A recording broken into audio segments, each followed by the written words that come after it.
Hello, everyone. Welcome to the new year and episode 58 of the Day Zero podcast. We're back from our break. This week, we have a bit of a packed episode. Today, we have some news to catch up on that happened in the tail end of December, such as the Apple versus Corellium lawsuit updates, some 3DS exploits, a P0 post about exploitation of Android, and some other stuff. So, let's kick it off with the remote chaos experience. So, with the world on fire, unfortunately, conferences were the first thing to go in 2020 and will be the last things to come back in the future. Um, and with that, CCC became RC3 this year with remote conference talks. So I was able to catch a few of the talks, mostly like yesterday and over the weekend, because at the time, the holidays were busy. I watched the hacking the phone and iPhone talk, escape the macOS sandbox, hacking the Nintendo Game and Watch, and the CIA versus WikiLeaks talk, which was probably the most popular talk of the conference, to be honest, judging off of view count and stuff. Yeah, Um, I mean, that was the only one, like, if you at least for me, when I went onto YouTube and just searched RC3, that was the talk that came up, was the CIA versus WikiLeaks one. yeah, it's probably the first politics-based talk I've seen in CCC because usually I just kind of tune those out. But that one was pretty interesting. And they've had some interesting ones. Like, I know Snowden's talked there before and stuff too. So, like, usually they have some good ones. Yeah. So I think the hacking the phone and iPhone one was kind of interesting. It was about like protocol fuzzing and fuzzing iPhone, the interface and all that kind of stuff. And I talked about the nuances of protocol fuzzing and how annoying it is to kind of get running. Um, the Escape the macOS Sandbox one I thought was probably the coolest technical talk I saw. They dived into like security mechanisms, so entitlements, code signing, some stuff we've talked about on the podcast before, but also like some new stuff like the hardened runtime, which is tries to protect against process injection, library integrity checks, or signature checks, and they talk about some of the ways around those mechanisms, such as privilege escalating through root updater apps. I think we covered one of those issues this year with Adobe Reader. Stealing entitlements by injecting into Apple non-sandbox processes. They didn't go too much into details about that because I think there's still 0 days. But yeah, I think that was a pretty interesting talk and gave some cool iOS background information. Um, did you watch the hacking the Nintendo Game and Watch? Because I figured that would be right up your alley, Z. Because I know you're into some of the game hacking and stuff like that. You know, I didn't. I saw that one getting passed around a lot though, but it was on my list, but I only made it through three of the videos I plan to watch. Oh, okay. So that was talking about one of the newer retro consoles that Nintendo released, the Game and Watch. It's like the little Game Boy looking thing. And what was interesting about that was it actually had some security features. It used AES. It had active read protection. Like if you tried to dump the flash or whatever, it would wipe the contents. So he talks in that video about dumping the flash and firmware and even getting homebrew running. So I thought that was kind of a cool talk. Um, I wanted to talk a little bit about the CIA versus WikiLeaks one though, because I think that was the one I found the most engaging in terms of non-technical talks. I So that found it. Oh no, I thought it sounded more interesting than it actually was. It seemed a lot more like a confirmation of what you'd kind of expect. The overt surveillance, break-ins, hardware bugs is more or less, I think, what you kind of expect when you're thinking about CIA or just nation state. I mean, he associates a lot of it with CIA. I mean, maybe there's a fair chance, MI5 or other groups could have been involved, especially when he's talking about clear cooperation with UK government officials like the border guards and stuff. That seems more likely to me to be non-CIA because of CIA. Well, I mean, there could be cooperation between allies. I'm not saying it can't happen, but I mean, he asserts that everything kind of goes to the CIA, and he points out the fact that he asserts everything there and is probably kind of just seeing things at times. seeing ghosts sometimes. So yeah, I think the main reason with the CIA was because of the Vault 7 leaks, and he talks about Mike Pompeo a lot and the hostility towards WikiLeaks. Like he made a public statement calling them a hostile intelligence service. But yeah, what I found interesting were some of the observed patterns that he had that made him believe he was initially being targeted. Like the encrypted connection issues and PGP keys suddenly not working, and then like you were talking about going later into the more hard evidence, I guess, with the physical bug being found in the cryptophone. Um, what I found interesting about that was some of them did seem a little bit weird to point out. I also do want to point out Mean Machine One. Thank you for the tier one sub. So, like following, he mentioned at one point in the talk that he was getting followed by a car on one way streets, which I thought was kind of funny because if you're on a one way street, then you're obviously going to get followed. But what I found weird was there was the hard evidence, like the bug and the lock being broken, but some of them did seem like they were a little bit too obvious for what would you would expect to be more subtle from somebody like the CIA, um, such as like the lock breaking there, which he does point out to be fair. But I was just interested if you had any You would. So opinions on how much do you think that was was actually actually spying. that was actually some that I found somewhat interesting because I recently read a book by Tom Marcus called I Spy: My Life in the MI5. And he was part of a surveillance unit in the MI5. And I'll be honest, I have some questions about the claims that he makes. I do So too. I'm not. To be clear, I'm talking about Tom Marcus. Have you read that book also? Oh no, I thought you meant the Okay. claims that were made in the talk. So Um, well, I'll get to that, but I just wanted to point out, like, I've read the book, and it actually kind of ties in a little bit with what we read about him saying the CIA does, and possibly if MI5 was involved, kind of the same thing. Uh, so he talks a little bit about their trade crafting, some of the decisions that they make while doing surveillance, and it does kind of align with at least some of the shade that he would throw towards like the CIA and other surveillance operations uh to see those mistakes being made. Now, like I said, I have some doubts about his book and his content. There's no real way to verify it, so I mean, some of it's a little bit unbelievable. When it comes to this, I mean, there's a good chance that he's seeing ghosts. I mean, most people, as they start paying attention to those things, are just going to start seeing things when there's nothing. Like everything becomes suspicious. mhm. It's I easy to think get that's trapped in that mindset. it is. It's very easy to, as soon as you start paying attention to something, you just start noticing it more and more, and anything out of the ordinary suddenly becomes a suspicious thing, rather than just kind of the natural times where something is simply out of the ordinary. He Mhm. does mention the potential of them kind of being overt about things simply to make their presence known rather than actually needing to follow them. And I think that's a fair perspective. I don't really know enough to comment on whether or not that's accurate. I found it interesting, regardless. I mean, it's the things that he's noticed, regardless of whether or not he can back it up by uh, actual operational actual operations by the CIA or whatever other group. Yeah, and in all fairness, he totally points it out, like even at the front end of the talk, that he's going to be biased because this is all from his perspective. There's no he doesn't have evidence for all of these things that they're for sure attached to the CIA or anything. But yeah, I thought it was an interesting talk.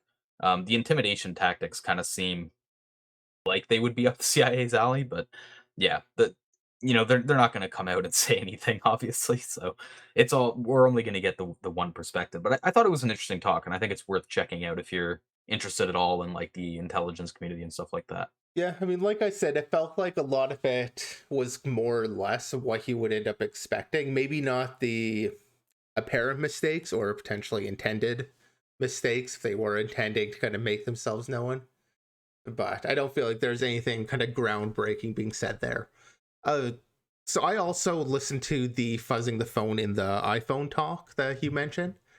And I don't have much to add on beyond what you've already mentioned, but I will just kind of say, like, it is a pretty approachable talk.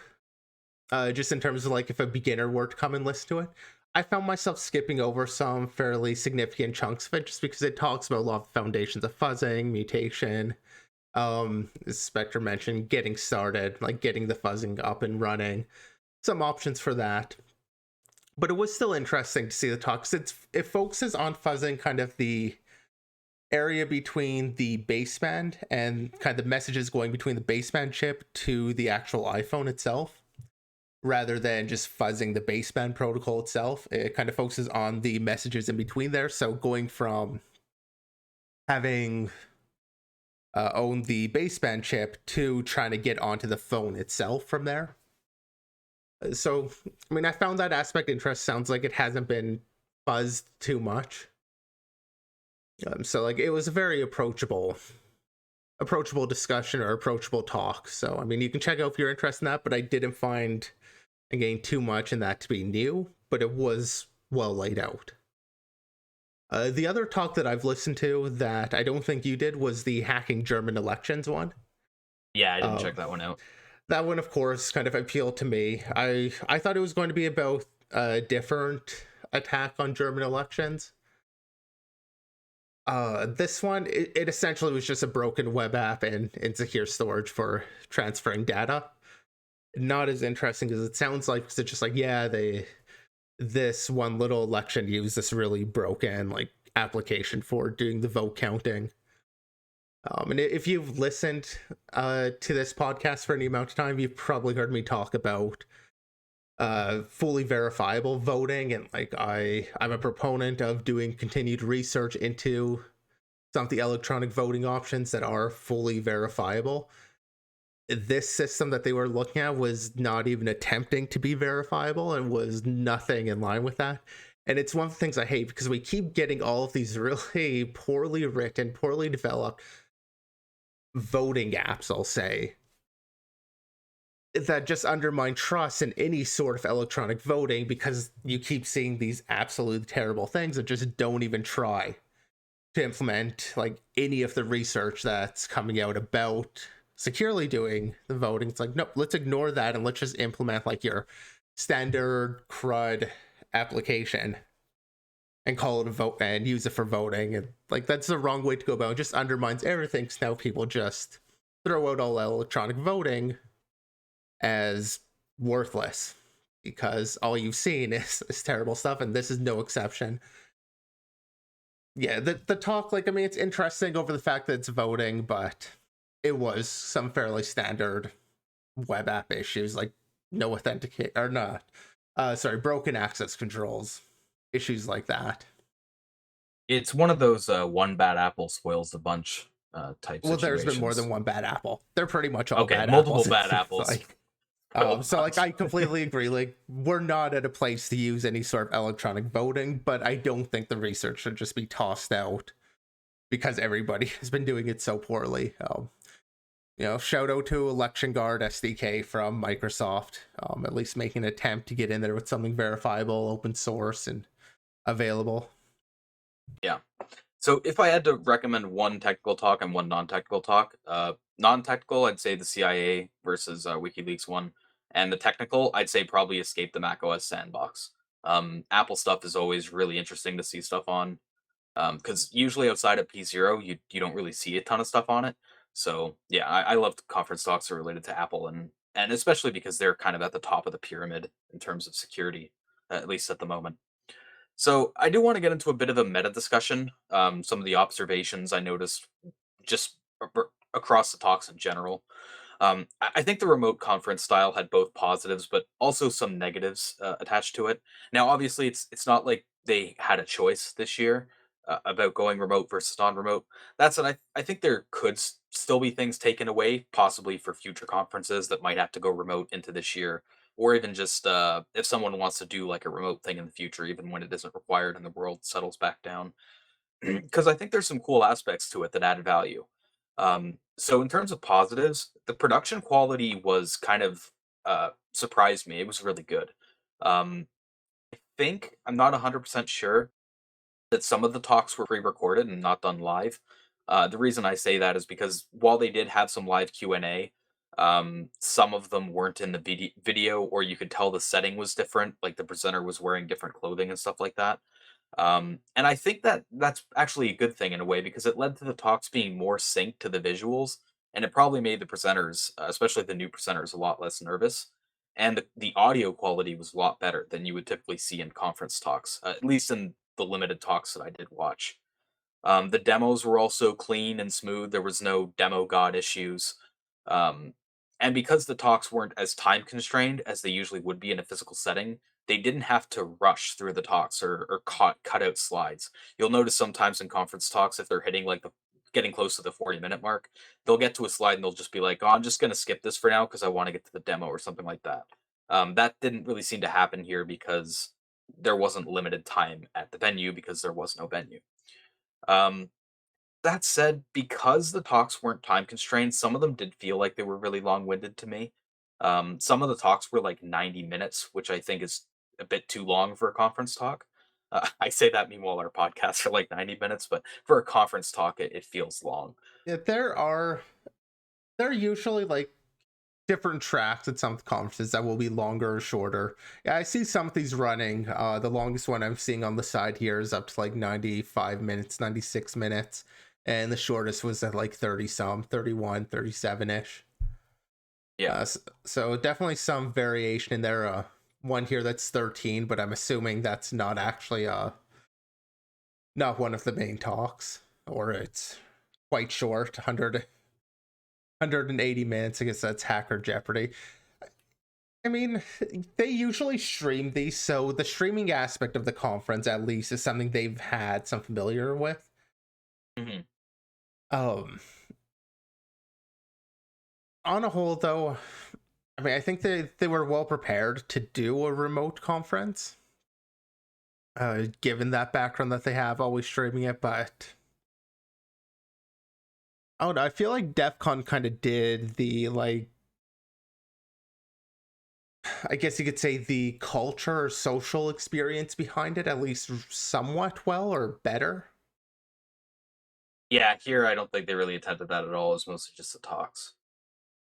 Um, Yeah, or at least that's all I really saw. I mean, perhaps I just missed out on more to it, but I do think with conferences going remote, that part is kind of important. mhm. Yeah, because the big thing with CCC when I went was the networking aspect of it, which obviously is going to be limited when you're remote, but that's most of the fun behind it, not so much the talks. Although CCC talks usually are pretty good too.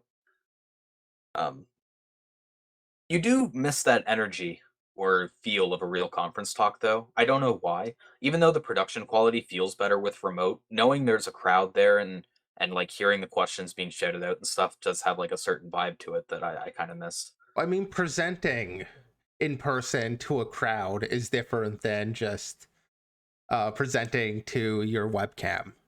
It's Yeah, a lot harder to just present to your webcam. You don't have any feedback whatsoever when you're doing that, besides maybe chat going by. Whereas yeah. when you've got a crowd there, even though it's minimal, you're still able to kind of feed off of that a little bit. Yeah. I do feel like there were a lack of a lot of really good talks this year. Not to say there weren't any. The few that we talked about, I think, were cool, and like I said, there were positives.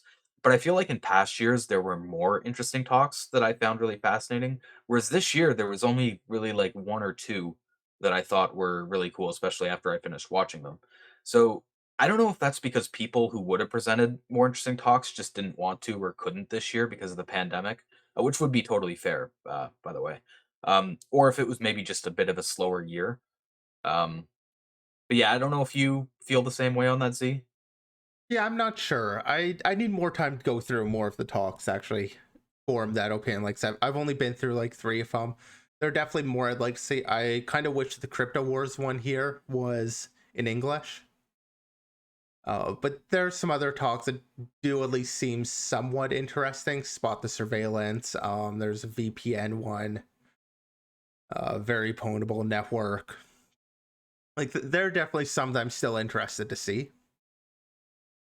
Yeah, I mean, I think part of why I'm saying there seemed to be a lack of talks this year is usually in the past we've gotten some Windows talks and maybe a few, like one or two iOS or macOS talks.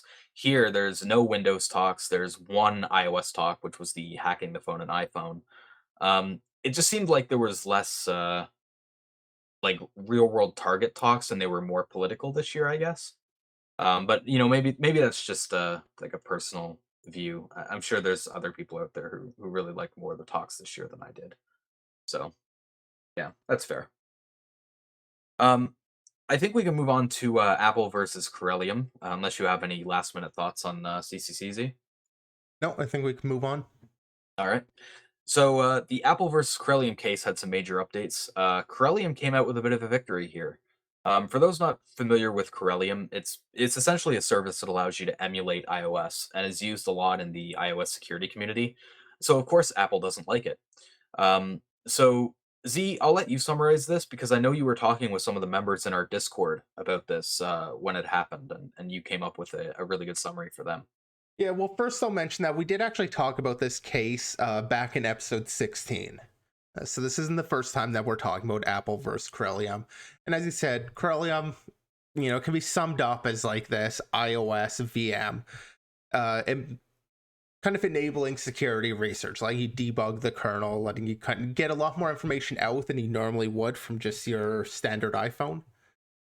So Apple brought this case asserting that it's a violation of their copyright and that Corellium is also violating the DMCA's anti-circumvention laws, which is basically even if the DMCA offers some protection, some cases where you're allowed to violate copyright for security research for whatever, you still can't circumvent any sort of technological protection. So that's like you can't break DRM, for example, under DMCA.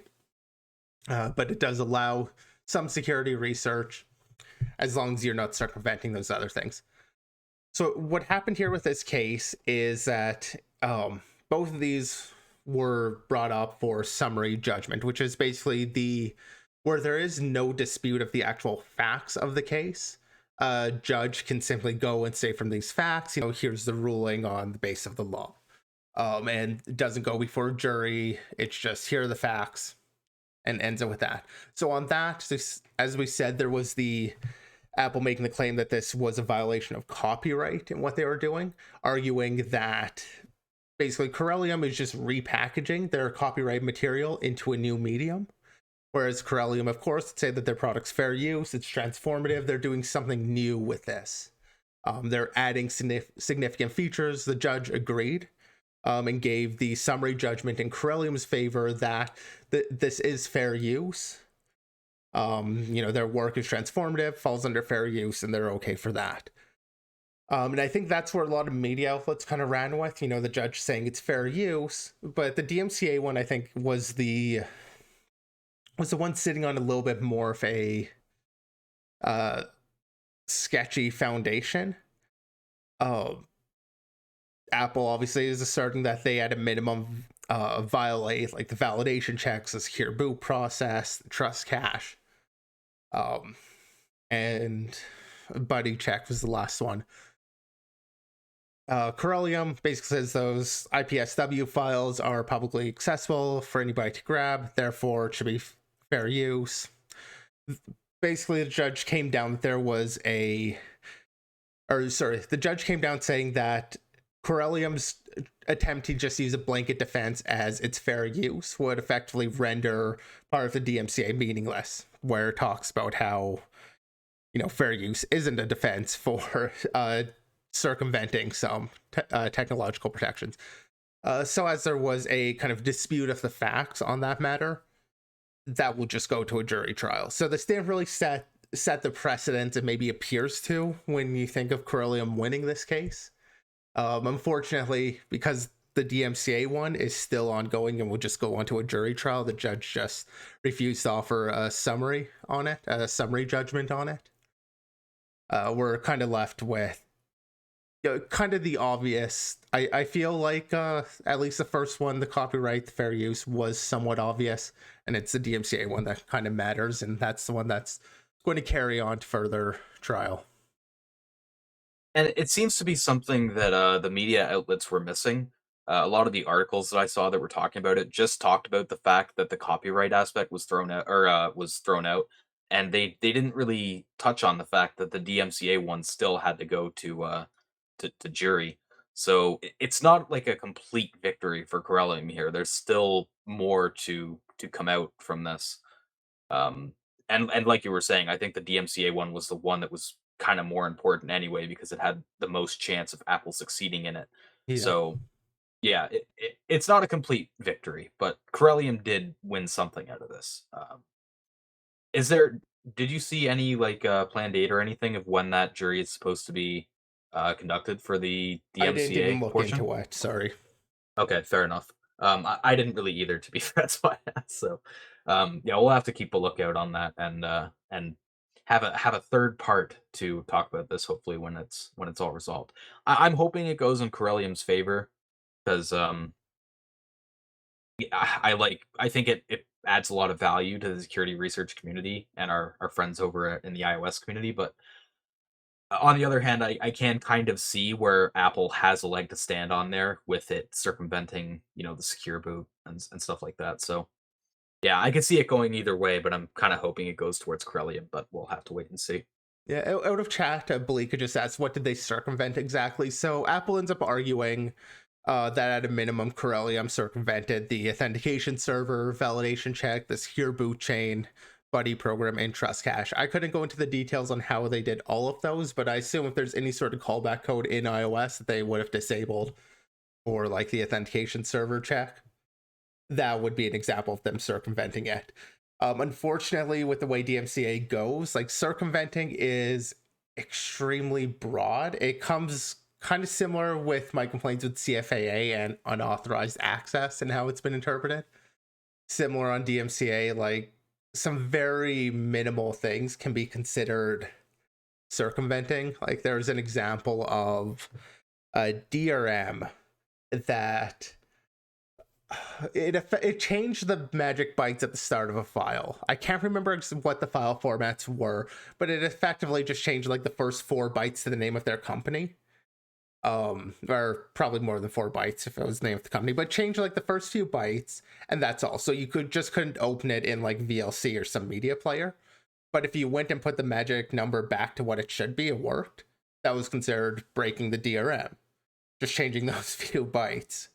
Even though like you could see the rest of the header for like whatever the actual format was, it was still a violation and considered circumvention. So like circumventing has been pretty widely interpreted or vaguely interpreted. Another example there that they might be highlighting too is the fact that secure boot is what ensures the integrity of like the debugging functionality. So in the bootloader or whatever, they will enable or flip certain bits to enable whether or not debugging is allowed on the phone. And usually on a physical phone, unless you have a boot exploit like Checkmate, you wouldn't be able to touch those bits. So you wouldn't be able to enable debugging functionality like that. Whereas with Corellium, where it's emulated, they can kind of circumvent that. So that could be another thing where they're talking about circumvention of like the secure boot process. So yeah, but we're gonna have to wait for more updates on the DMCA side of things. So the Great Suspender, for those not familiar, it's a Chrome extension for suspending tabs to lower memory usage, which is very useful on something like Chrome, which eats a ton of memory. And it's very useful for people like me who open lots of tabs and don't close them. Um, I'm totally guilty of that. So I actually used this extension a long while ago, and unfortunately, this extension ended up getting handed off and sold to a different maintainer, I believe in October, if I remember correctly.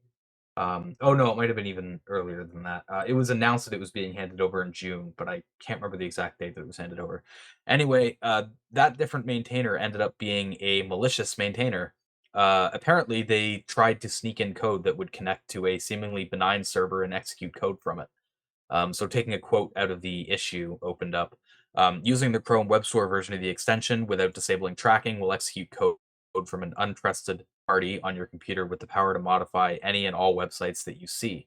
The fact that disabling tracking still works is irrelevant given the fact that most of the 2 million users of this extension have no idea that that option even exists. So I wanted to bring this up as both a PSA that if you're using Great Suspender, you should probably stop and remove it.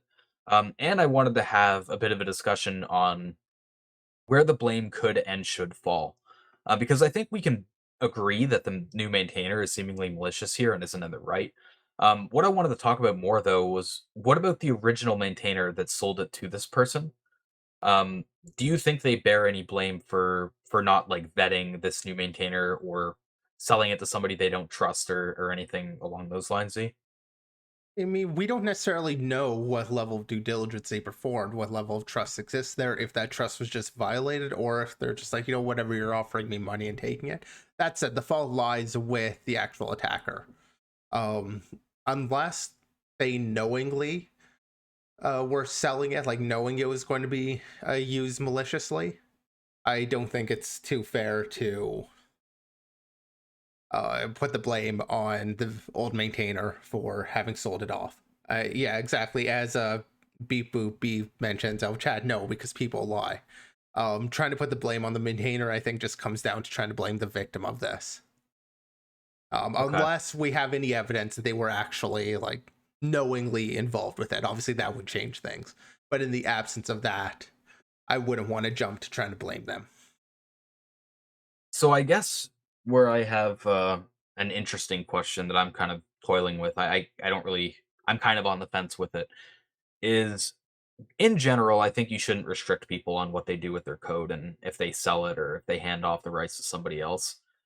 But where it gets interesting is when it's something like a Chrome extension, which gets automatically updated and pushed through the store like that. I feel like there's an additional level of responsibility there because it is so easy for people to get screwed, like masses of people to get screwed if somebody sells and something like this happens, either knowingly or unknowingly to the original maintainer. I don't know if there could be something put in place to try to prevent this type of thing in the future, like maybe Well, I think add-ons are disabled. Like Google could enable a functionality in the web store that marks if it's been transferred ownership, and if it has, maybe the extension gets disabled it's and so everyone hard has to to know. re-enable it again. I don't know. It's so hard to be able to tell if something's been transferred Exactly. like that. That's That where it said, kind of falls apart. an ideal case is going to be that a fork, when a maintainer wants a stop, they don't hand it over, but a fork starts. Somebody Yeah. starts a fork, and the problem is, or at least a problem, I think, with that, and while that is an ideal case, I think that the maintainer would just stop, fork would happen, people would all move on to the fork. Obviously, you lose people who aren't really paying attention, who just use kind of the more known one. The other issue is if you actually look like the fork list, so the Great Suspender here has 385 forks. And if we actually just look at this list, like there's no way to know what fork is actually worth looking at. Like you can maybe say like, okay, if a fork has a fork, and like having forks of your forks is maybe worthwhile. And there are some that are adding like the dash no track. But I think it would be nice if there's a better way to find out. Apparently, I'm being told to look at the network graph, which, in fairness, might actually give you more information. So I might have to eat my words a little bit on that, but it does still seem like a little bit of an issue of being able to know exactly what fork is a good choice to move on to. Yeah, the network graph at least looks like it has a bit more information to draw from. I'd still say like the fork is an ideal situation, but it's also kind of less convenient. Obviously, you lose the momentum of the original project, Yeah. and users just aren't really paying attention.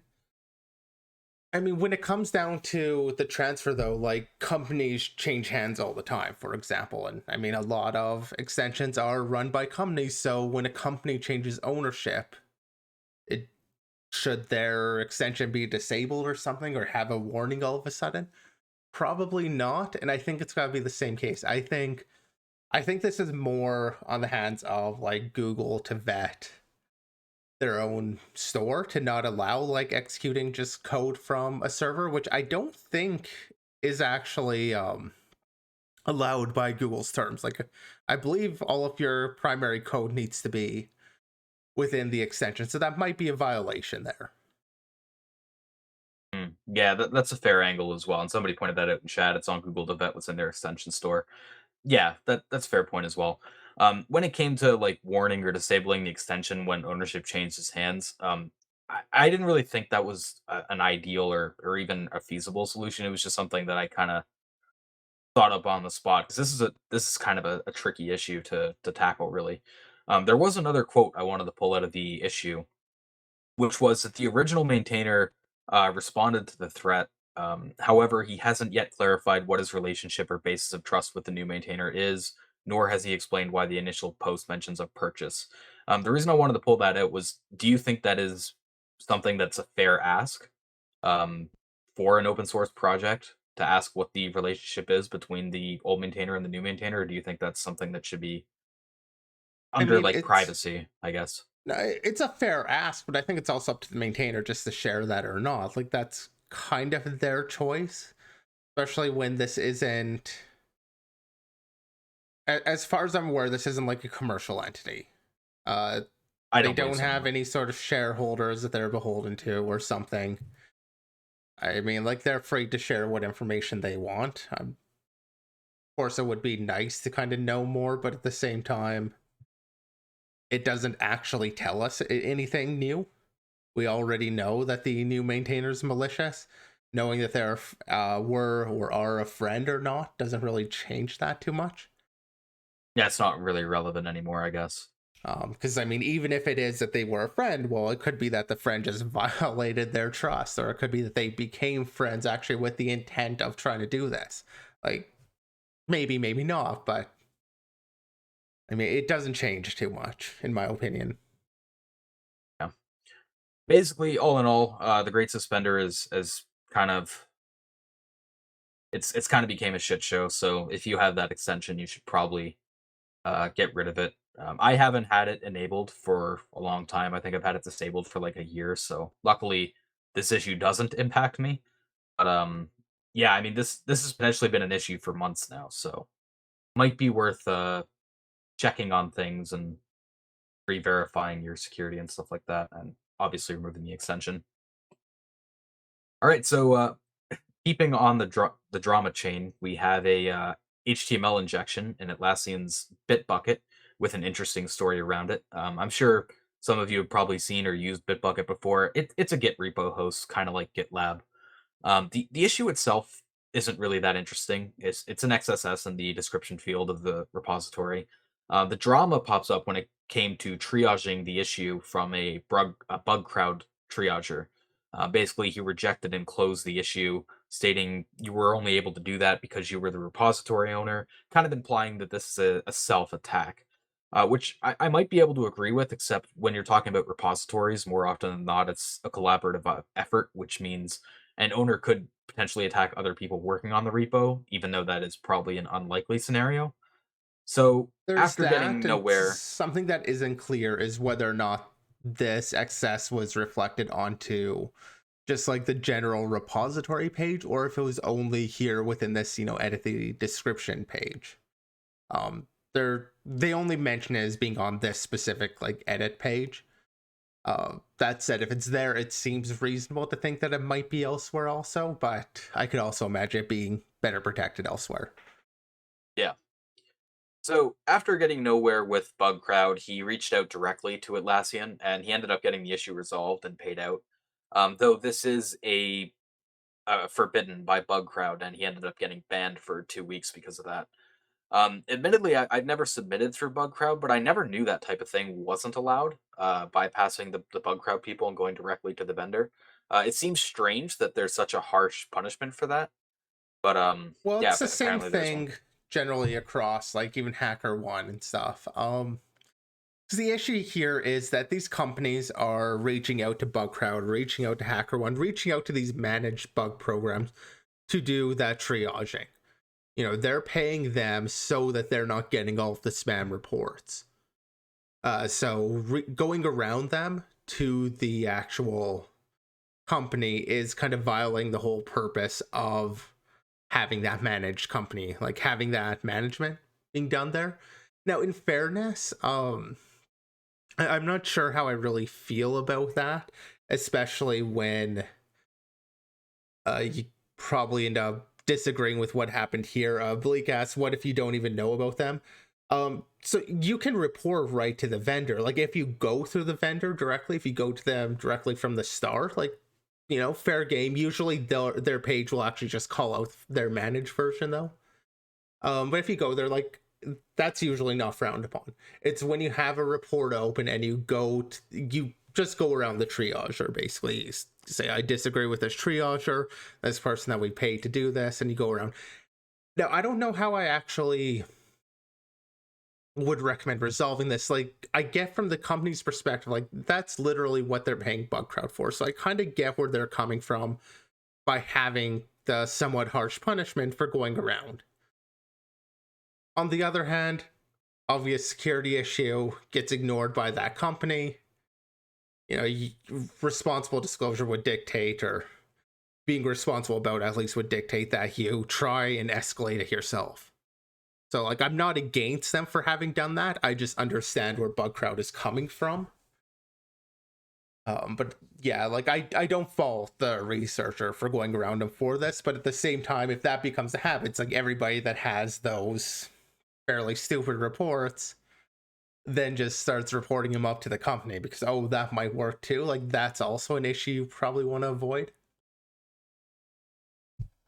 So what I think is kind of dirty is the fact that if somebody reports something legitimate, like it seems that's the case in this case, and bug crowd rejects it and they just close it and the issue never gets escalated, never resolved, and then that attack is used later on by some other like adversary, the company is going to take the hit, not bug crowd, even though it's not really the company's fault that it didn't get propagated up to them by bug crowd.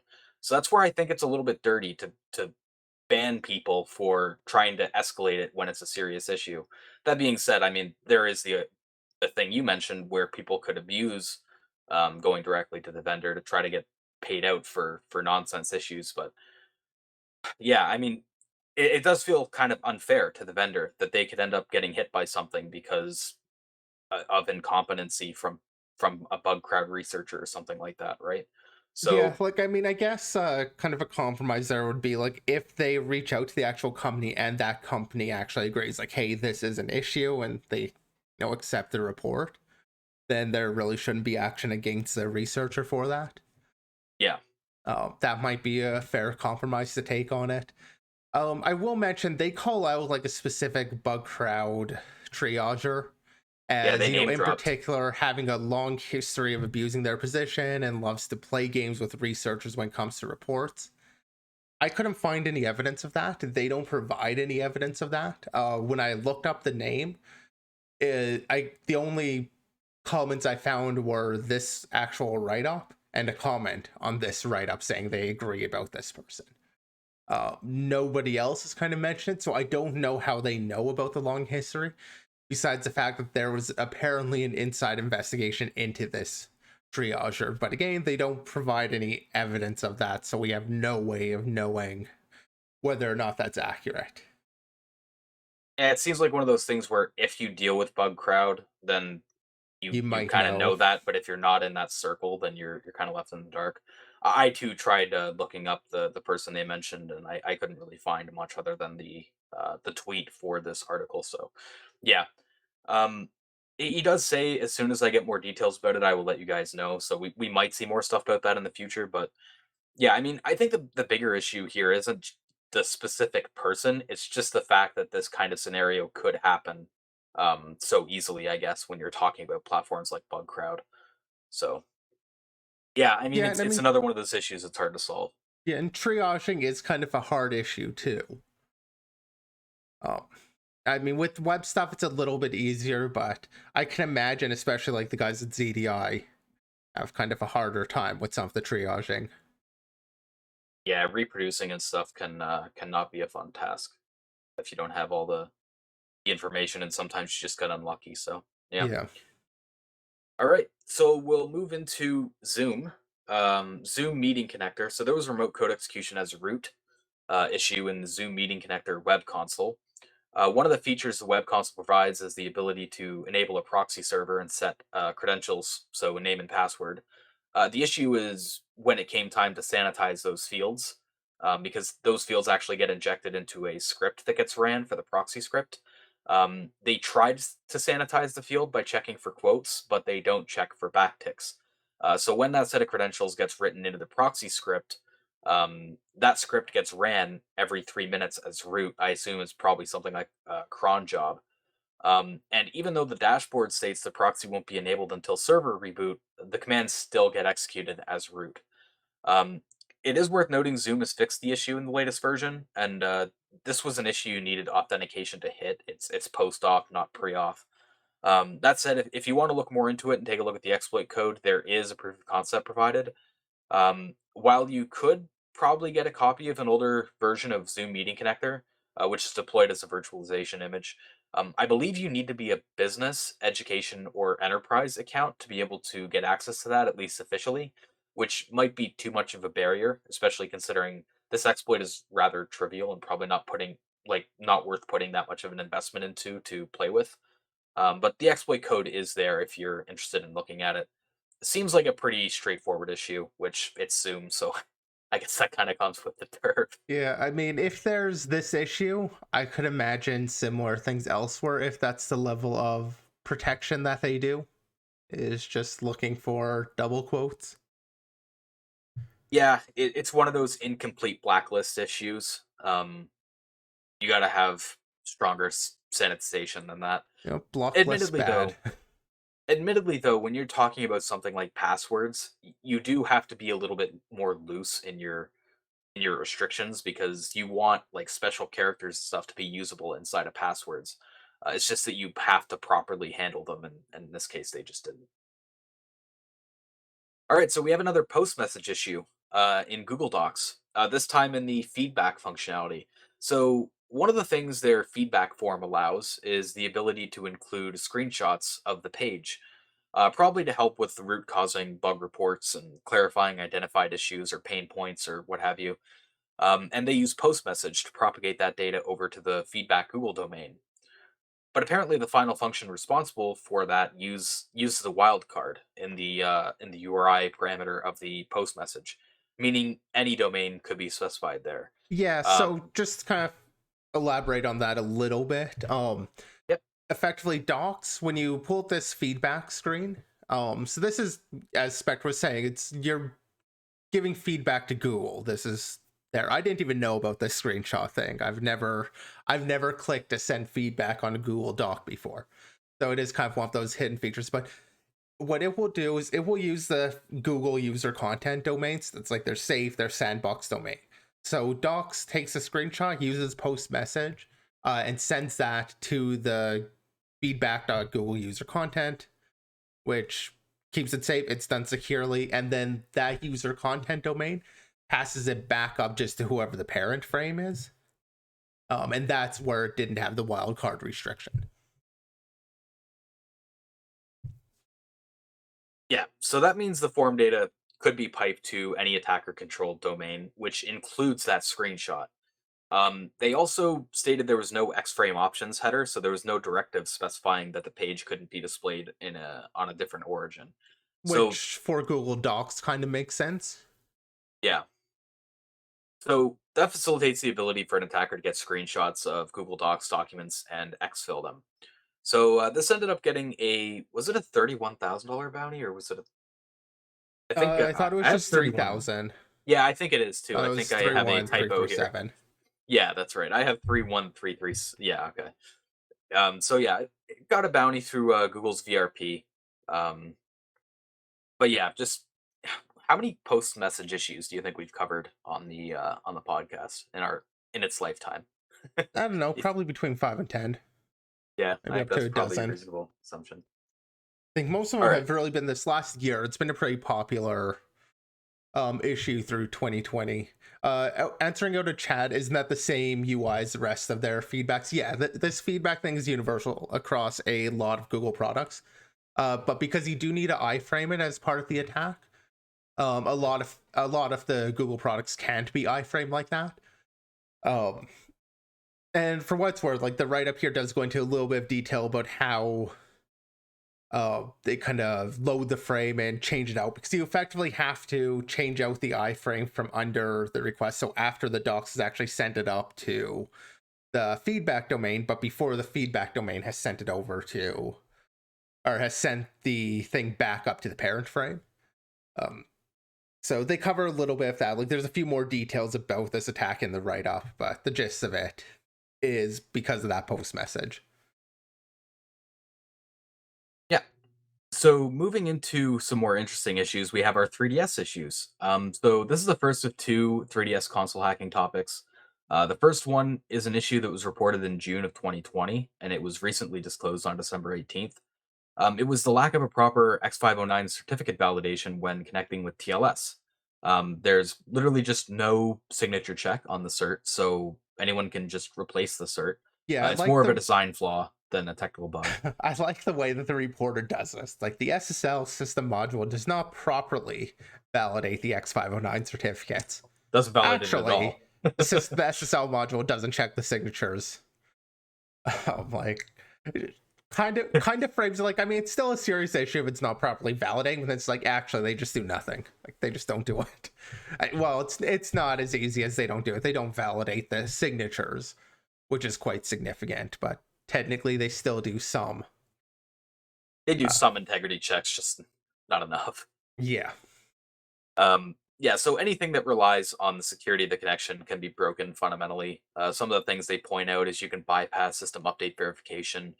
You can potentially install special edition titles, though they didn't test that, I don't think. You could man in the middle, friend and eShop communications, and spoof connections to game servers, which can provide some new interesting attack surface. And this was a limited disclosure, so unfortunately we can't get into the back and forth, which I do like to do with HackerOne reports. But we know it affected all system versions up to and including 11.13. And he ended up getting a $12,000 payout for this issue. Yeah, and so getting more stuff out of chat there, Blika mentions that they tried before and sig hacks happen, which was a 3DS spoof ROM exploit in the RSA signature parser that allowed you to basically run fake signed signature on any of the consoles. That was in C talk, right? I believe I believe from a couple so. years Yeah, ago. 33 C3. Yeah, yeah, that's right. Man, that was a really good year for console hacking talks and stuff. All right, so our second 3DS issue is from the same researcher, Mr. Nbeo, and it's a heap overflow in the Mobiclip SDK due to not checking the number of audio channels in an audio stream when parsing Moflex videos. The reason this is an issue is the amount of free space remaining in the buffer is miscalculated. Typically, with audio, you only have mono and stereo, so one or two channels, but they don't actually enforce that. I You mean, couldn't specify more than two. you do have surround sound. You do have the 5 point whatever, 7 point whatever. So you do have more channels. That's it. I believe on the 3DS, it does not support surround sound. Yeah. So that leads to a heap overflow, and according to the summary, it's a totally exploitable one because it was actually used to get remote code execution in the eShop application by chaining it in the previous issue that we just talked about. So this one gave a $3,000 bounty. Um, Now, while we're still on Nintendo stuff, I did have some meta points I wanted to bring up. These are the first set of reports that have been disclosed ever on the Nintendo bug bounty. They've had lots of reports, but all of them have been hidden, except for these. There's actually three. There's another one by the same researcher that we're just leaving out in the interest of time. But that was an uninitialized use in the eShop movie player, which also leads to RCE. So you can check that one out if you're interested. Um, the timing is a little bit interesting to me because you would look at this and think, Nintendo is publicizing these reports. It seems they're trying to improve their stance in the security community. And merely a few days later, I don't know if you saw this, Z, because it was right around the holidays.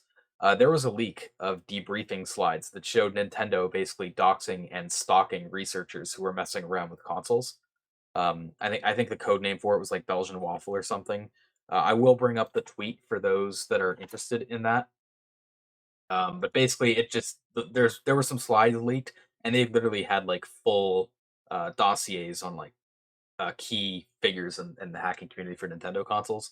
So it's interesting that like the reports went public, and then right after that, uh, it's shown how Nintendo basically got panned by the security community, and rightfully so, I think. Yeah, I But mean, some of this, I believe, also happened a fair bit ago. Am I it was mistaken years about ago, that? yeah. I believe it was Yeah. in like 2020, like 12 or somewhere around those years. Um, but yeah, it's kind of funny that you have this upswing on like the security stance of Nintendo, and then it just plummets back down when that leak happens. Yeah, and I'll also just add a link here off to or I guess it's a duplicate link. But this was also discussed on Hacker News. Plenty of comments there, plenty of discussion about it. Yeah. So that link will be in the description. In a side note, Nintendo has had a really, really bad year for leaks. I don't think there's been any other company that's had as much stuff leaked as Nintendo ever before. There were at least like three or four separate leaks of source code and internal documents, and especially with the 3DS. I think like the 3DS bootloader and stuff like that got leaked. Like there was so much stuff leaked from Nintendo. It's been pretty crazy for them this year. They haven't been having a good time. That's Well, for sure. leaked or, trying to support the security research community. Yeah. So up next, we have a macOS kernel LPE found by Kevin Backhouse in the 6LowPan code for macOS 10. Or yeah, macOS 10. Well, so Um, this was found by Alex Plaskett. It was inspired by Kevin Backhouse work on yeah, estimated that's remote right. Sorry, I vulnerabilities. did get that confused. Thank you for clarifying that. So 6LowPan, I hadn't really heard of it before. It apparently stands for IPv6 over low power wireless personal area networks. It's a bit of a mouthful.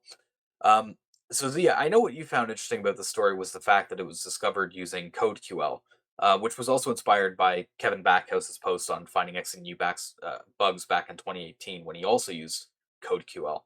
Do you remember if we talked about that actually? I don't remember if we did or not. No, I don't believe so. Code Coral didn't really hit my radar until it was something you could use against open source products, Right. which Yeah. was Okay. with GitHub acquiring Semel. So that post was before that happened. Yeah. So basically, he wrote a query to do taint tracking to try to identify sources of untrusted data going into memory move operations in the 6LowPan subsystem. The query ended up giving him 15 results, and when he started checking through them, he found one that seemed interesting. Um, Now they do give some background information here on 6LowPan, which is definitely worth checking out. I'm going to skip over it when summarizing this, though, in the interest of time. But the issue essentially is there's a function to parse and unpack 802.15 packet frames. When they do this, they use mbuffs for the backing uncompressed payload data in clusters of 2 kilobytes. So if you pass in a length of more than 2 kilobytes, it'll chain them together to try to accommodate for that space. The problem is that the checks on the user provided length are insufficient. For one, the payload size is not expected to be smaller than the header because I believe they subtract it from the header size. And for two, the return value of the frame parse function is not checked, which means that header length could end up being greater than the payload, which isn't supposed to happen. There's two different ways this could be hit. The first way is underflowing. So you set the payload length to 1 and the header length to 3, which leads to -2, which leads to a massive copy.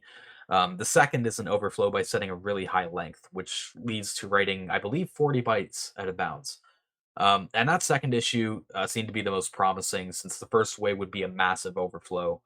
You would need a way to be able to interrupt that, which might not be possible. I'm not sure. Although in macOS, it probably would be possible somehow via like interrupts or something.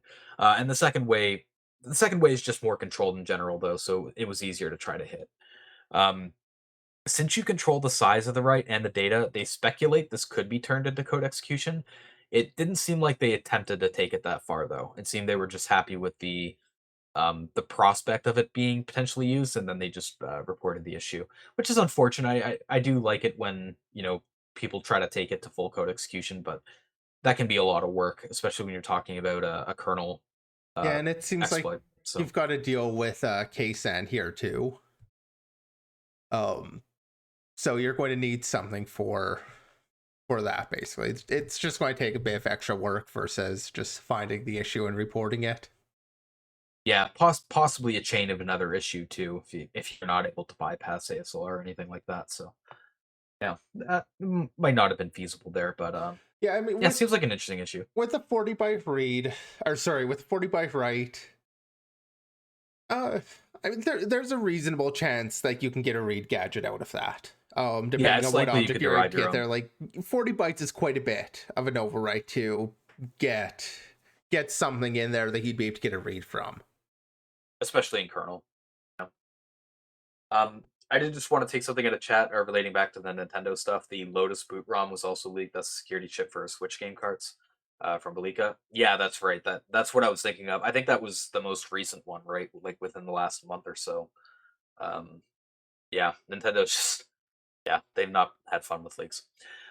Jumping back to the Apple stuff though, yeah, I mean this was a fun issue, and I it could be a fun exercise for somebody out there who is looking for something to do to try to turn this into a into code execution. So yeah. Yeah, it's So a nice issue, and as we've already kind of talked about the code QLs there, I mean, I don't know. The more I've been working with CodeQL, the less I'm kind of liking it, just because it's quite cumbersome when you start trying to do more complicated queries. It does too have some tedious. nice features, though. I'd still like to spend more time with it, but it's nice to see it getting used. And obviously, there are some bounties for writing CodeQL queries. So there's at least some incentive there. Like, I don't think CodeQL is going to disappear anytime soon now, especially with GitHub kind of pushing it, Mozilla pushing it. So it's nice to see just something using it. Yeah, I mean this post definitely sheds CodeQL in a positive light. It kind of shows how powerful it can be in finding new issues. So yeah, it was actually a little bit inspirational there. I kind of got a burst of inspiration to look more into CodeQL, seeing how useful it was in this case. So Project Zero put out a blog post, um, and it's called "An iOS Hacker Tries Android." So interestingly, from the title, you might have thought that it was if you only read the first couple words that we were continuing on the Apple train, but actually the Apple train is going to the Android station in this post. And it's interesting because P0 has always had a major focus on Apple, which they highlight in the intro and in the title. Um, so the post is about Brandon attempting to exploit an issue that Ben Hawks found and reported in the neural processing unit driver in Exynos. I don't know how to pronounce that based devices. So especially when you're talking about Samsung, some Android devices, depending on region, will be Snapdragon or they'll be Exynos. I believe Exynos is more in like the European Union and stuff, and Snapdragon is North America. Um, the original bug was pretty straightforward. Essentially, when parsing user shared mapping for session information when using the VS4L Vertex IOC graph ioctl, there's no checking on user provided offsets, which leads to an out of bounds addition and also two other issues in the same code. The second issue is there is a time of check, time of use issue on the shared mapping because the memory vector count is read twice. And the third is numerous other out of bounds writes through the memory vector count and offset fields. Basically, this code just seems to be super broken. So Brandon decided to take the out of bounds addition and try to exploit that. He didn't target the talk to or the out of bounds write. When he was at this point, though, he had many different options and wasn't sure exactly where to go. He ended up using the out of bounds addition to mess with the device address, which is an ion buffer, which is allocated with vmalloc, where he wasn't too familiar with Linux kernel internals. He wasn't sure what types of objects he could mess with in vmalloc memory. And the reason for that is vmalloc is different than kmalloc. Vmalloc allocates memory that's virtually contiguous, whereas kmalloc ensures allocations are both physically and virtually contiguous. So the objects that end up in those areas of memory will be different depending on what they need. So Jan Horn and Ben pointed out that kernel thread stacks are also put in vmalloc memory.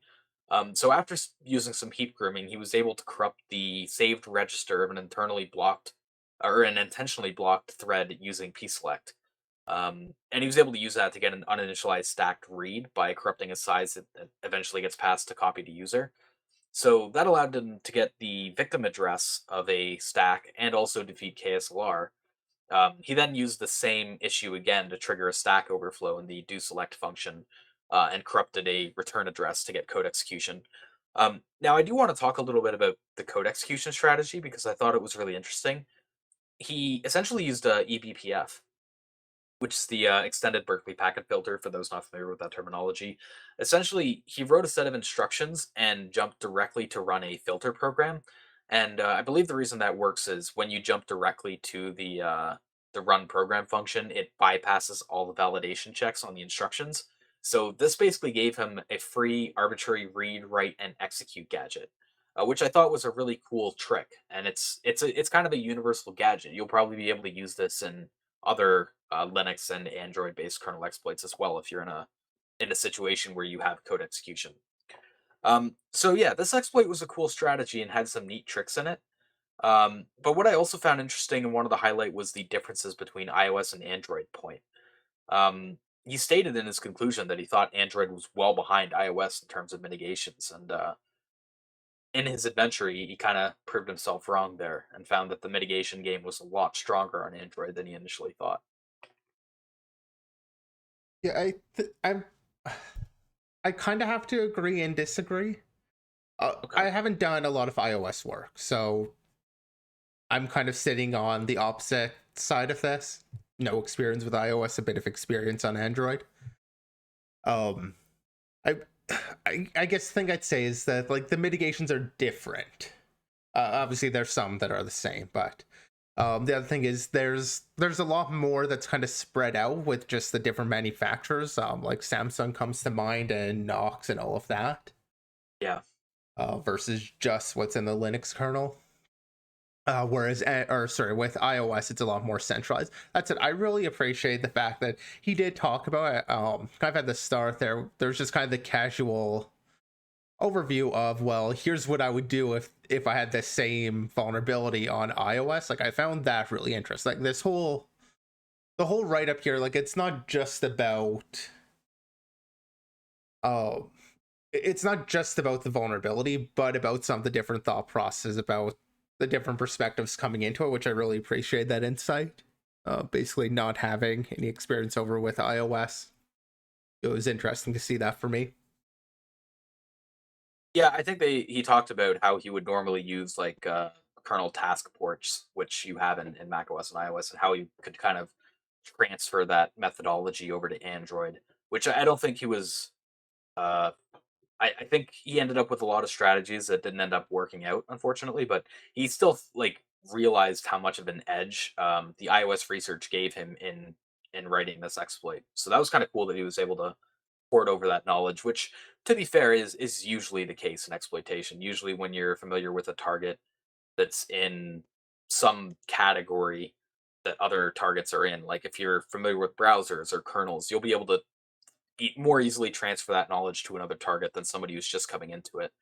Um, so yeah, that's technically true when you're talking about the mitigations because Apple has stuff like kernel text read only region, which Android doesn't have. They also have pack, which I don't think Android has yet, at least. Um, but yeah, he said the gap wasn't as large as he initially thought, and he also stated that Apple's mitigations wouldn't have prevented this exploit from being abused if this bug were on iOS either.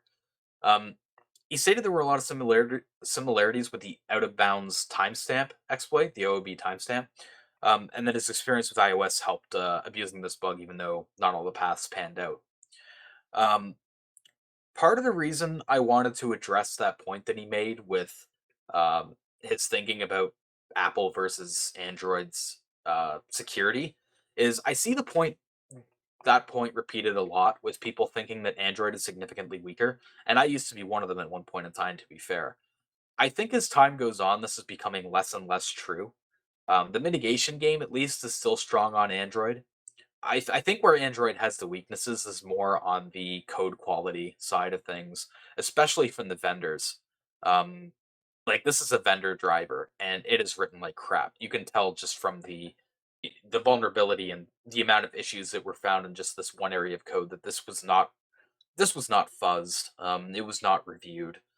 Um, so I think where Android is still lagging behind in Apple and where there is a significant gap is in the code quality side of things, especially from the vendor side. But when it comes to actual exploitation and mitigations, I think Android is catching up fast. Yeah, I think the keyword there is definitely catching up.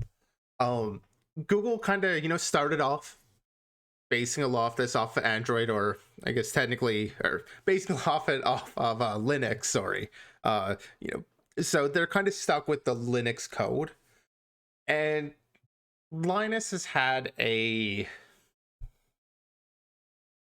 complicated relationship when it comes with the security versus performance aspect, and that has definitely been shifting as Google has had more of a stake in Linux. So over the years, you've definitely seen kind of Linux being pushed further in terms of security. I think because of Google's investment in that. And Google has been driving a lot of security investment, a lot of that security research on the Linux side of things. Whereas iOS kind of started off where they had complete control over that code base effectively. So they iOS kind of had the advantage there, but Google has been pushing Linux forward. I'd argue at least. Yeah, I mean, there's an interesting advantage that people don't really talk about with Android too, when it comes to Android versus Apple, and that's the fact that iOS is a lot harder to do vuln research on because of the fact that most of it is closed source.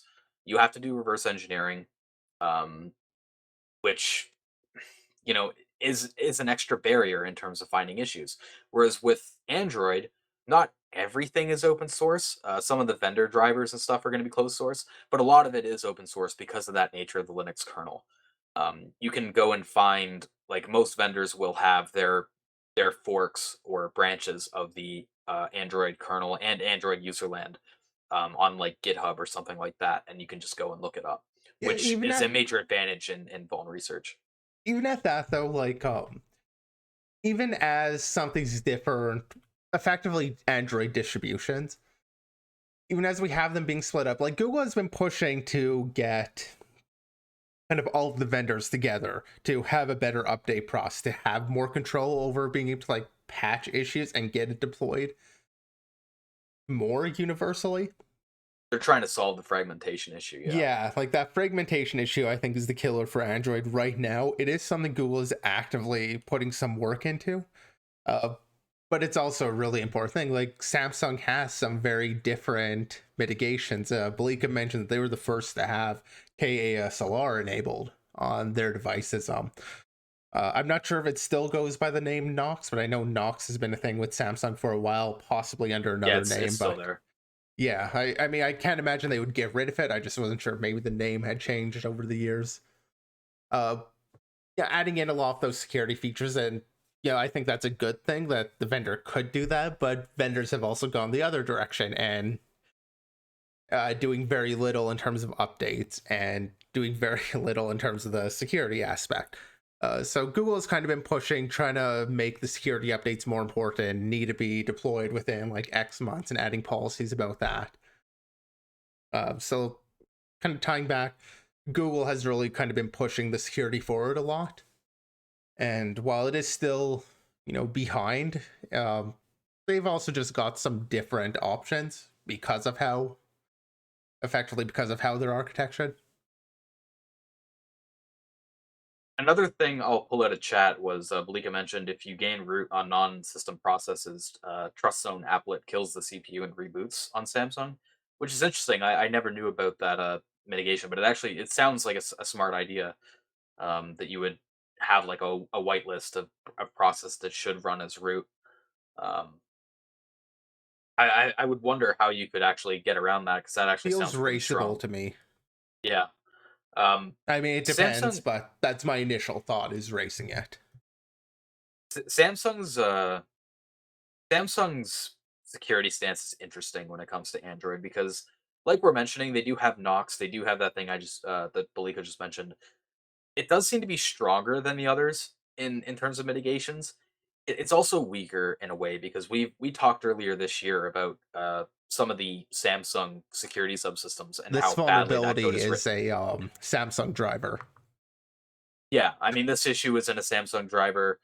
There was a security subsystem issue we talked about in Samsung earlier this year that ironically had really bad code in it that was basically a backdoor because I think they had like copy from and two user checks, which didn't even check the size that was passed to it. It was kind of a joke. So Samsung seems to try to have stronger mitigations, but it seems their code quality is behind the others. So it's kind of interesting where they're kind of in a twilight zone, I guess, of security in Android. That said, we'll move on to our last security or exploit related topic, I should say, of the episode, which is ZDI. ZDI has returned to the podcast with a post they published on the 21st of December.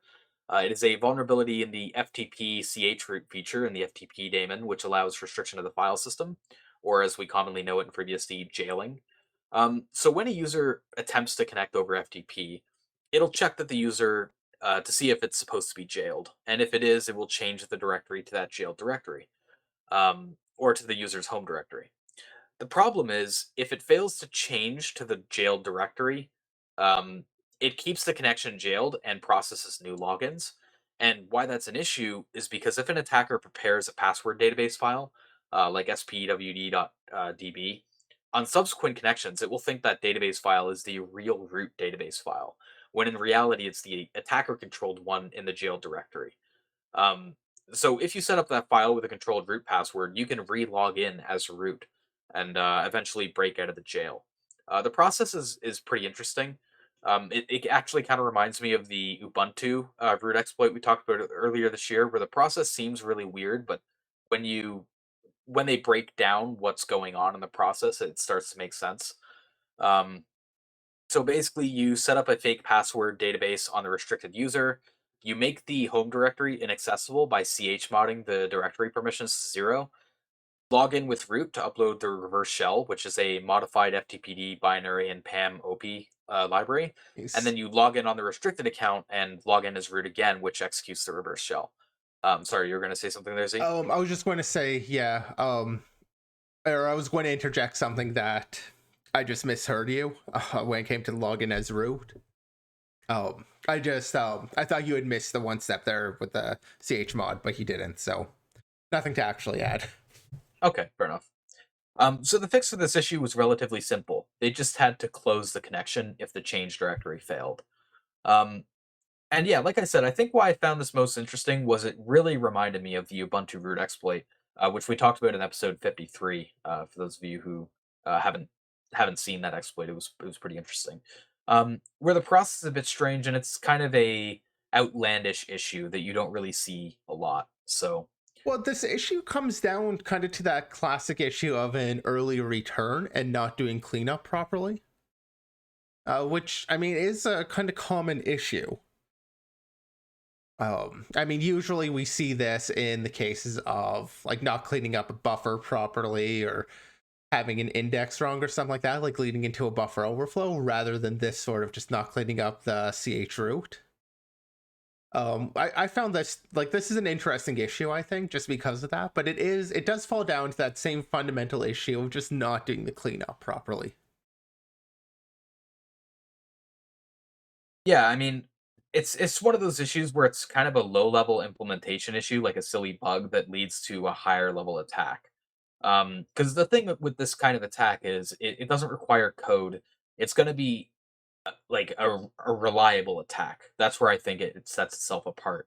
Is a lot of attacks you see nowadays when it comes to like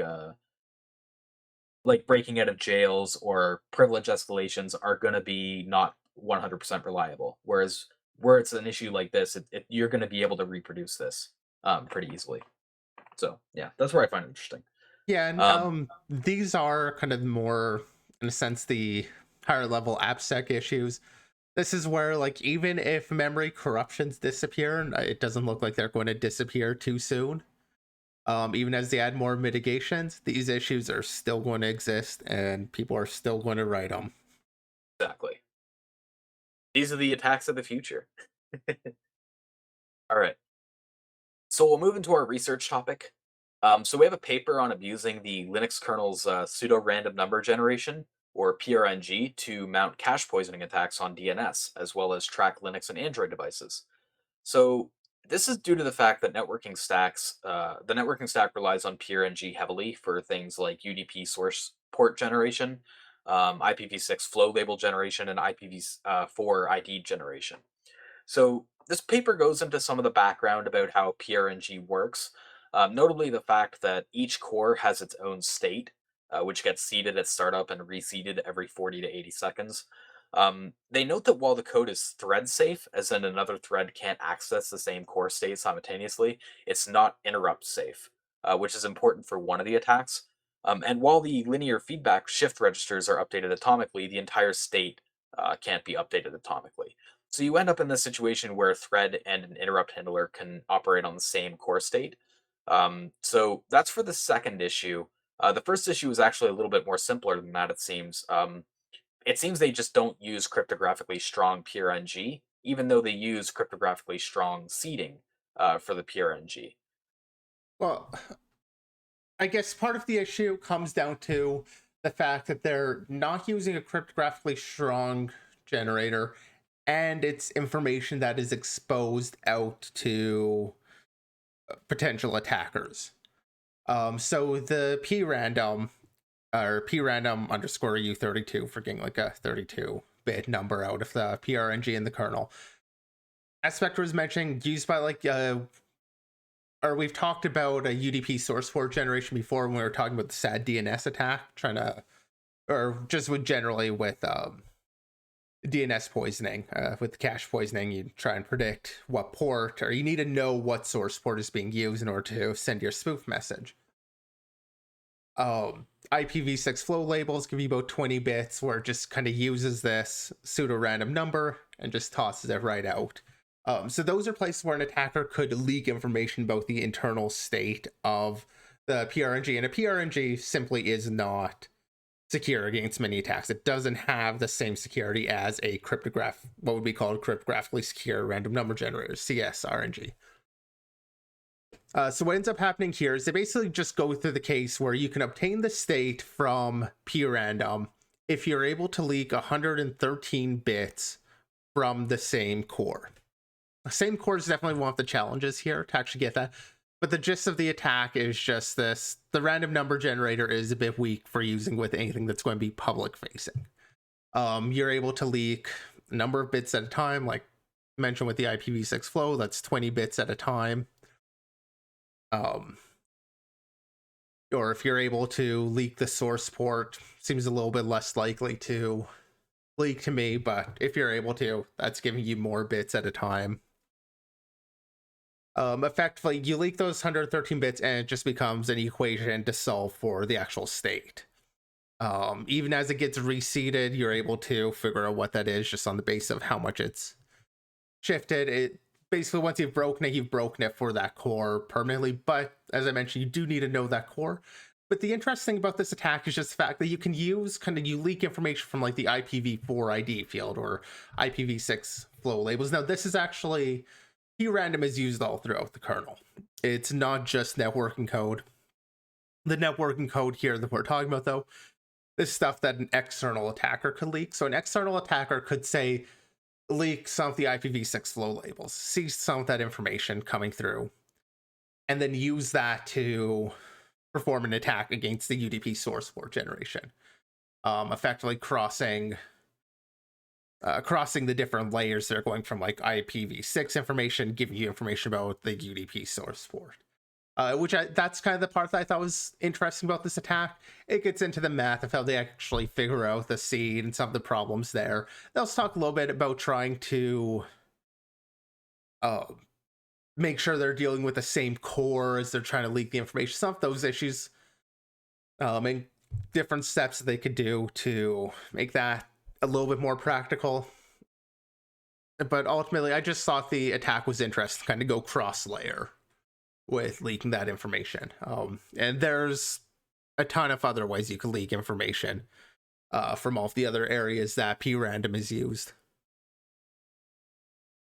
I thought was kind of funny was they said the amount of cubed bit operations that they had to use for the linear equation solving was 113 cubed, which is a very small number when you're talking about computers. They said this could run in less than a millisecond on modern machines. Now, getting into the second attack, the issue where the interrupt handler and thread are able to share the core state on some devices, this doesn't seem to be like a universal attack. It seems I think they mostly targeted the Samsung A50 was the only one they confirmed this issue on. But there eventually becomes a relative drift in the linear feedback shift register, and that state ends up getting desynced, which is used for the tracking attack. Though that does seem to be super device specific. Um, but yeah, I mean these were a cool set of attacks. I think it's the first paper I've seen in a while that shows attacking PRNG directly. We always hear that PRNG shouldn't be trusted. You should use a cryptographically secure RNG for anything that's sensitive.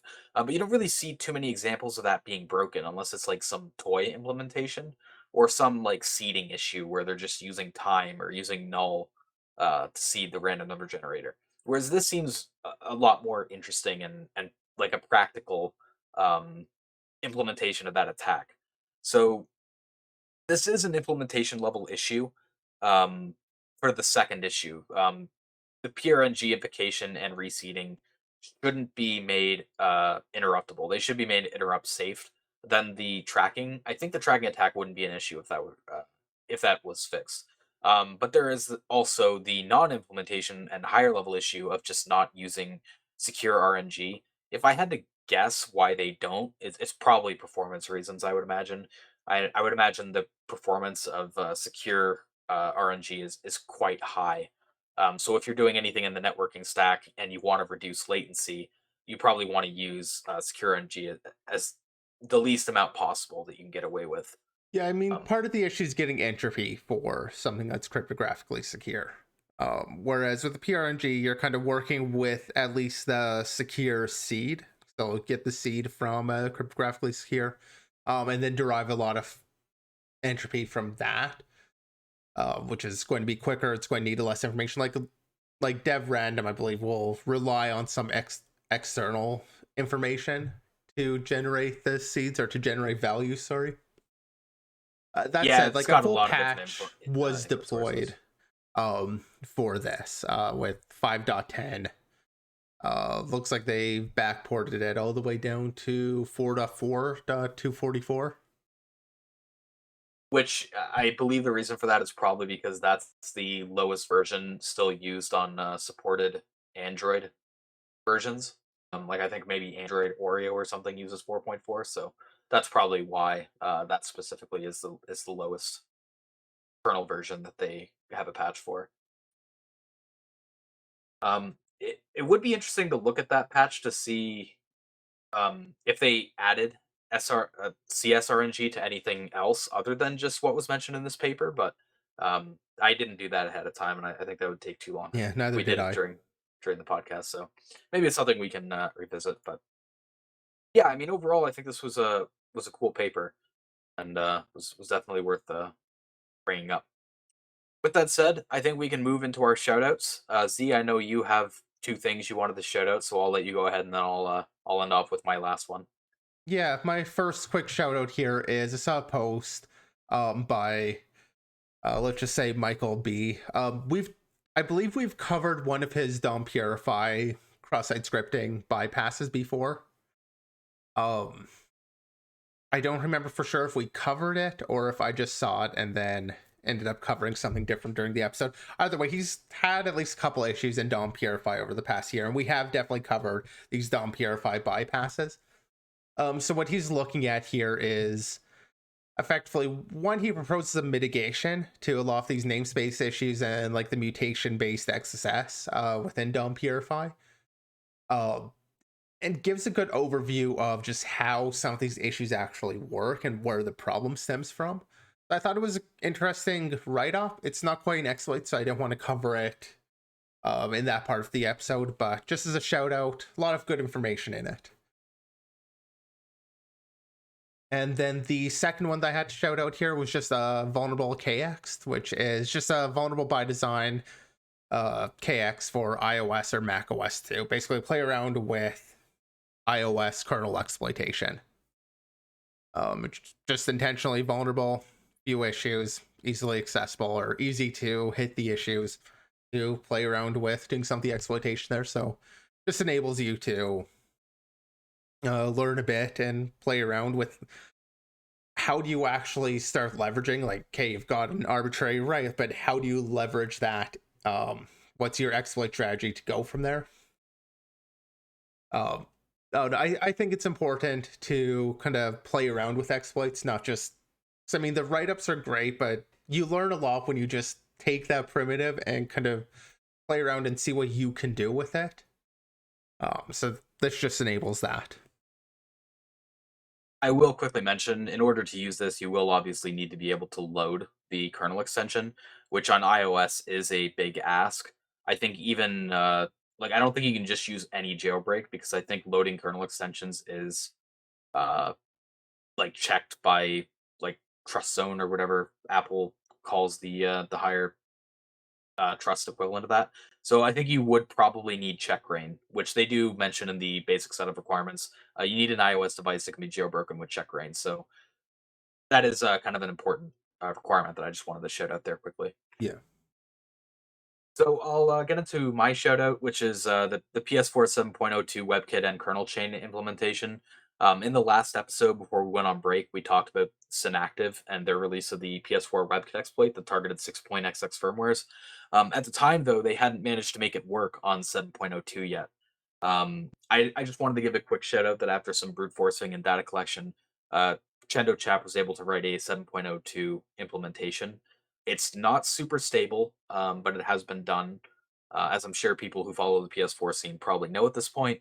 But for those who don't and don't follow it super closely, I just wanted to quickly mention that. Um, Basically, the PS4 userland ASLR is pretty weak because it only uses the lower 32 bits of the address for ASLR.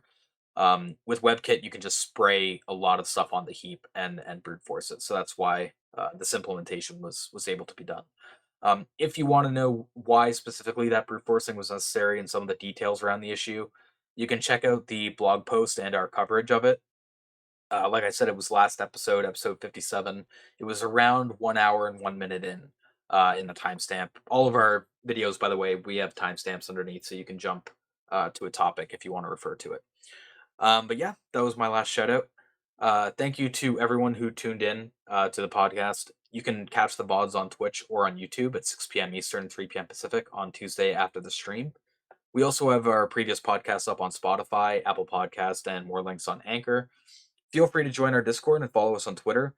You can find the links at the bottom of the page or in the description of the video if you're watching this on YouTube. We'll be back next Monday at the usual time, 3 p.m. Eastern, 12 p.m. Pacific, and we will see you all next week.